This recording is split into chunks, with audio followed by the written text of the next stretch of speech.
নমস্কার, আমি শিল্পা। আপনারা দেখছেন সংবাদ 9। চলে যাব বিস্তারিত খবরে। ভোটার কার্ডের সঙ্গে আধার সংযুক্তিকরণ বড় পদক্ষেপ কমিশনের। জাতীয় নির্বাচন কমিশনের বড় সিদ্ধান্ত। এবার ভোটার পরিচয়পত্রের সঙ্গে আধার কার্ড সংযুক্তিকরণের পথে হাঁটছেন কমিশন। সুপ্রিম কোর্টের নির্দেশ মেনেই এই প্রক্রিয়া কার্যকর করার পরিকল্পনা নেওয়া হয়েছে। কমিশনের মতে এতে বড় ভোটার তালিকা আরো নির্ভুল হবে এবং ভুয়ো ভোটারদের চিহ্নিত করা সহজ হবে। তবে বিরোধী দলগুলির আশঙ্কা এতে ব্যক্তিগত গোপনীয়তা লঙ্ঘিত হতে পারে। নির্বাচন কমিশন অবশ্য জানিয়েছেন এই সংযুক্তিকরণ সম্পূর্ণ স্বেচ্ছাসেবী এবং কোনো নাগরিকদের ভোটাধিকার এতে ক্ষুণ্ণ হবে না।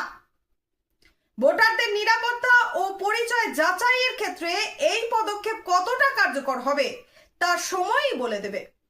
বাকি আপডেটের জন্য চোখ রাখুন সংবাদ 9 এর পর্দায়।